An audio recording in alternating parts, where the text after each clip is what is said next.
नमस्कार. मी प्राध्यापक डॉक्टर दयानंद उजळंबे, संत जनाबाई महाविद्यालय गंगाखेड या ठिकाणी भूगोल विषयाचा विभाग प्रमुख आहे.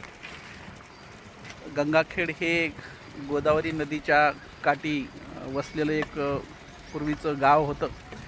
आज मात्र ते शहर झालेलं आहे.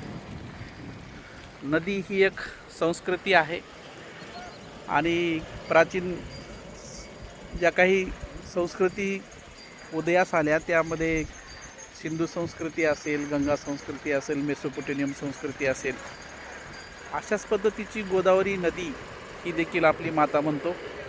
आणि गंगाखेडचे जे अनेक जे पर्यावरण क्षेत्रामध्ये काम करणारे जे दूत आहेत ते गोदावरीच्या स्वच्छतेच्या संदर्भात, तिच्या कन्झर्वेशनच्या संदर्भात खूप चांगल्या पद्धतीनं काम करत आहेत. अशाच प्रकारचे एक व्यक्तिमत्व ॲडव्होकेट अशोक कुलकर्णी हे गेल्या 10 वर्षापासून नदीची अविरत मुक्त सेवा ते करत आहेत. विशेष म्हणजे ही जी गोदावरी आहे, या गोदावरीच्या जवळ हा जो झरा आहे हा नैसर्गिक झरा आहे आणि हा नैसर्गिक झरा एप्रिल मेमध्ये सुद्धा एवढ्याच पद्धतीनं हा प्रवाहित होत असतो. आणि ह्या नैसर्गिक झरा जतन करण्याचं काम आदरणीय ॲडव्होकेट अशोकरावजी कुलकर्णी करत आहेत. आणि गेल्या 10 वर्षापासून त्यांचं जे काम आहे ते काम या परिसरामध्ये होत असलेलं जे घाण पाणी आहे त्या घाण पाण्याचं पुनरुज्जीवन कसं करता येईल, त्यासोबतच या ठिकाणी असलेलं जे बांधकाम पुण्यश्लोक अहिल्यादेवी होळकर यांनी जे या ठिकाणी घाट बांधलेला होता, तर त्या घाटामध्ये जे काही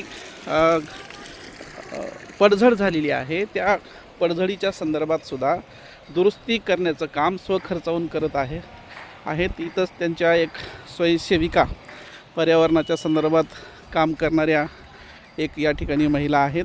अशा पद्धतीचं कचरा गोदावरी नदीमधला जो कचरा आहे तो कचरा काढण्याचं काम, कचरा इथून बाहेर काढून ते दुसरीकडे टाकण्याचं काम, ते जाळून टाकण्याचं काम ते करत आहेत. तर ही जी चळवळ आहे ही चळवळ महाराष्ट्रातल्या जनतेला यासाठी आम्हाला दाखवायचं आहे की अशा पद्धतीचं काम लोकांनी करणं अपेक्षित आहे, जेणेकरून त्यांना त्यांच्या कार्याला एक चांगल्या पद्धतीनं आपण सन्मान दिल्यासारखा होईल. आणि त्यासोबतच या कामातून अनेक नवतरुण खऱ्या अर्थानं व्हॉलंटियर्स म्हणून पुढे येऊ शकतात. ही गोदावरी नदी आहे आणि या गोदावरी नदीपात्रामध्ये असे काम करणारे आदरणीय ॲडव्होकेट अशोकरावजी कुलकर्णी हे अतिशय चांगल्या पद्धतीनं अविरत काम करत आहेत.